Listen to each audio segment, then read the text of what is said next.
అవినీతి రాజ్యమేలుతుందని గలమెత్తుతున్నారు బీఆర్ఎస్ లీడర్లు. సీఎం మంత్రుల బంధువులకే అన్ని కాంట్రాక్టులు వెళ్తున్నాయని మండిపడుతున్నారు గులాబీ నేతలు. ముఖ్యమంత్రి చెప్పేదొకటి ఇక చేసేదొకటి అంటూ ప్రచారం చేస్తున్నారు. 6 గ్యారంటీల జాడెక్కడంటూ పాలకులను ప్రశ్నిస్తున్నారు.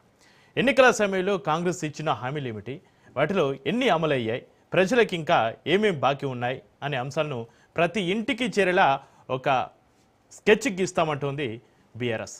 అయితే సర్కార్ వర్సెస్ కార్పొన ఇవాల్టి స్పెషల్ డిబేట్.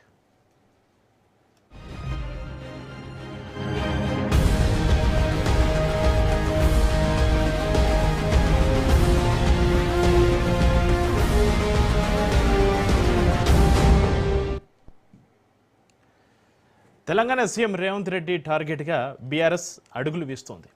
1000 రోజుల పాలన వైఫల్యాలపైన పోరుబాటుకు సిద్ధమవుతుంది.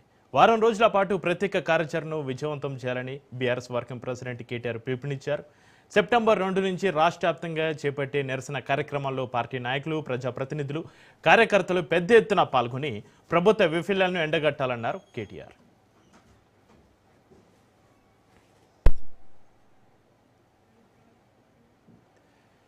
సెప్టెంబర్ 1న కాంగ్రెస్ ప్రభుత్వంపైన బీఆర్ఎస్ ఛార్జ్షీట్ను రిలీజ్ చేయనుంది. సెప్టెంబర్ 2 నుంచి 6 గ్యారంటీల అమలు వైఫల్యాన్ని నిరసిస్తూ ప్రతిరోజు ఆందోళన చేపట్టనుంది. సెప్టెంబర్ 3న రైతాంగ సమస్యలపైన, సెప్టెంబర్ 4న మహిళలు, వికలాంగుల సమస్యలపైన, సెప్టెంబర్ 5న విద్యార్థులు, యువత సమస్యలపైన, సెప్టెంబర్ 6న ఆటో డ్రైవర్ల సమస్యలపైన బీఆర్ఎస్ గలమెత్తనుంది. ఇక సెప్టెంబర్ 7న ప్రజావాణిలో ఫిర్యాదులు చేయనుంది. సెప్టెంబర్ 8న అన్ని జిల్లా కేంద్రాల్లో బీఆర్ఎస్ లీడర్లు ప్రెస్ మీట్లు నిర్వహించనున్నారు. అలాగే సెప్టెంబర్ 10న ఉపాధ్యాయ, ఉద్యోగ సంఘాల నిరసనలకు సంఘీభావం ప్రకటించనున్నారు.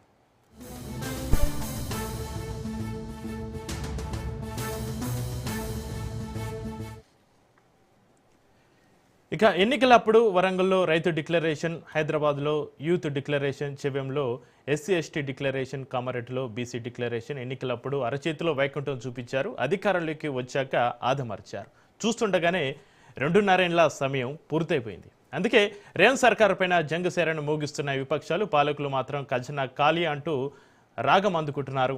ఇక కాంగ్రెస్ వైఫల్యాలపైన బీఆర్ఎస్ పోరుబాట, 2.5 ఏళ్లలో కాంగ్రెస్ చేసిందేంటి, రానున్న రోజుల్లో రేవంత్ చేయాల్సిందేంటి అనే అంశాలపైన చర్చిద్దాం. మనకు అందుబాటులో ఉన్నారు మిట్టా నర్సయ్య.